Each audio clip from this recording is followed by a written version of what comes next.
Fico bip bip, ouais ça vient de commencer. C'est les cités, ça prend pas la C. Wesh équipe, bon bah là c'est parti pour une nouvelle vidéo. Et je sais pas si t'as vu le titre, mais c'est vraiment une dinguerie. Et cette information, elle vient vraiment de moi directement. En gros, je t'explique vite fait. De base, je regarde pas trop les stories de Nasdaq, etc. Mais c'est vrai que là, depuis quelques jours, je les regarde de temps en temps. L'antagoniste en personne.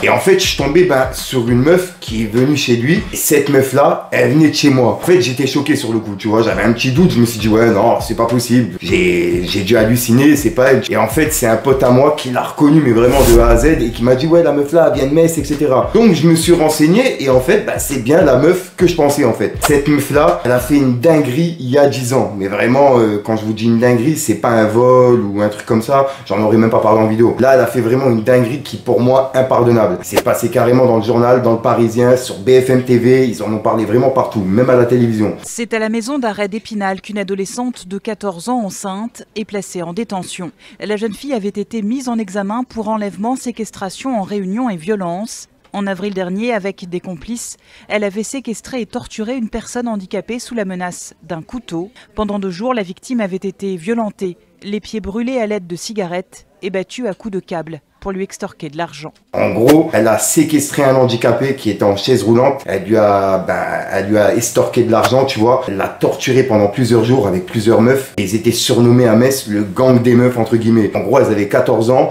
et elles faisaient des dingueries comme ça. Elles allaient voir justement des mecs en difficulté et elles leur faisaient des dingueries. Et cette fois-ci-là, à mon avis, elle s'est fait choper et c'est pour ça qu'elle a fait de la prison. En gros, elle est montée en prison et c'était une des premières, en fait, à 14 ans, à faire de la prison. Quand je dis première, entre guillemets, t'as capté? D'abord placée sous contrôle judiciaire, l'adolescente avait fugué à plusieurs reprises du centre d'éducation où elle avait été placée. Cette fois, le juge des libertés a donc décidé de la mettre en prison. En gros, ça a fait un buzz vraiment de ouf, puisque c'est tellement rare de mettre une petite fille de 14 ans en prison. Mais là, cette fois-ci, l'acte était tellement grave qu'ils l'ont mis en prison pour mineur directement. Et elle a fait plusieurs années en prison. L'adolescente de 14 ans est placée en cellule individuelle dans le quartier des femmes de la maison d'arrêt d'Épinal. Elle est actuellement enceinte de 4 mois. Entre 13 et 16 ans. Moi, en fait, pourquoi je fais cette vidéo-là, c'est quand j'ai vu qu'elle était dans la story de Nasdaq, elle se fait passer pour une meuf comme si, bonne samaritaine, limite on lui met l'auréole au-dessus de la tête, elle a jamais rien fait, etc. Alors que pas du tout. J'ai déclaré des choses sur Dylan Cherry, sur des poupées de Kenza, etc. Donc je vois pas pourquoi cette meuf-là, malgré qu'elle vienne chez moi, je devrais pas déclarer ce qu'elle a fait. En plus de ça, j'ai moi-même une personne qui est handicapée dans ma famille et j'ai pas envie que ça lui arrive, tu vois. Quand j'ai su justement qu'elle était là-bas, j'ai pété un câble. En gros, je lui avais déjà envoyé il y a 10 ans un message le jour où j'ai appris qu'elle était dans cette affaire-là et je l'avais traitée puisqu'en fait cette meuf-là, j'avais contact avec elle sur Facebook à l'ancienne. Et donc je l'ai traitée directement en privé puisque avec les nerfs, c'est parti tout seul du fait que j'ai moi-même une personne qui était handicapée dans ma famille. Je lui ai dit qu'un jour la roue elle allait tourner. Et vu que moi-même je suis youtubeur maintenant au jour d'aujourd'hui et que elle veut se lancer justement sur internet, je la vois dans la story de Nasdaq qui a 7 millions d'abonnés, c'est le bon moment pour faire tourner cette roue, tu vois. Je suis obligé de vous déclarer son histoire et ce qu'elle a fait. Elle a vraiment séquestré une personne qui était handicapée. Il a eu 10 jours d'ITT, c'est une dinguerie. 10 jours d'ITT, ça veut dire vraiment... Un mineur qui est poursuivi pour un crime peut être incarcéré jusqu'à 1 an au total. Donc c'est pas non plus exceptionnel, c'est quelque chose qui est prévu par la loi. Ils lui ont fait vraiment des trucs de fou, tu vois. Ils lui éteignaient des cigarettes sous les pieds, etc.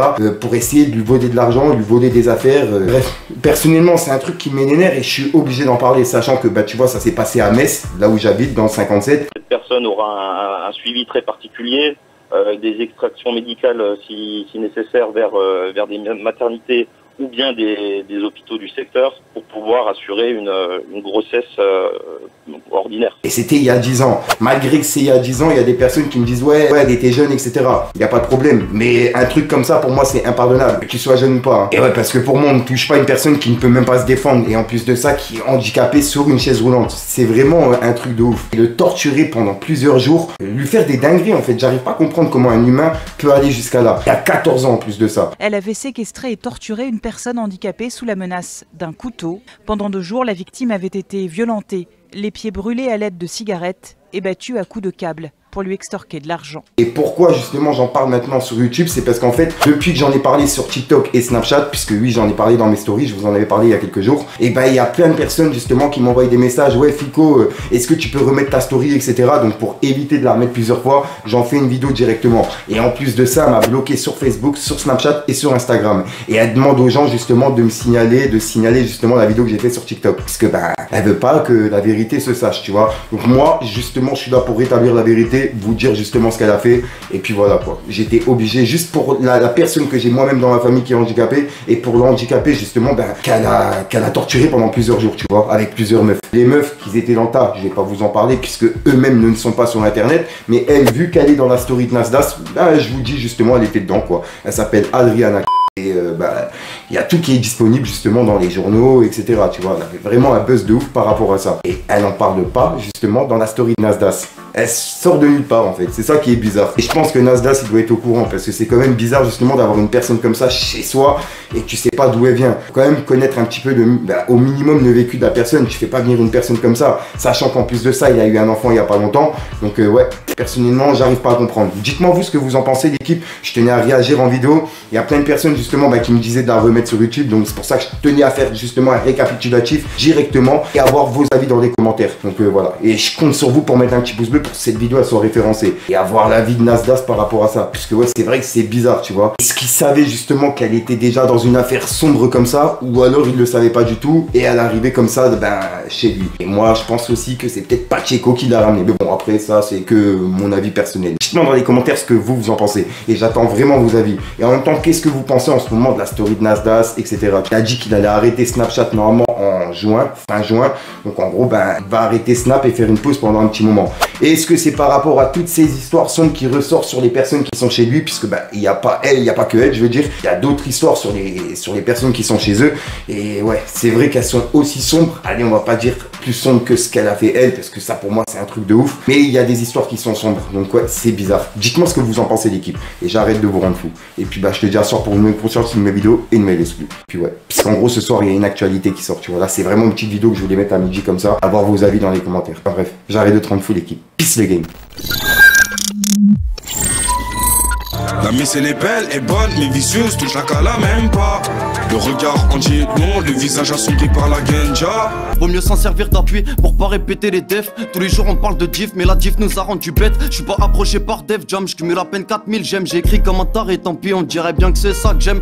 La plupart sont pas chocards, ils savent que Hitchel ZM il est tabasse. Ça pue l'amnésia dans la vago, pourtant j'ai pas encore roulé mon gros camas. Viens récup la peu phrase et 10 pour faire rentrer, c'est plaisant mais bon y'en a pas assez. La plupart elles ont deux facettes, j'ai la recette.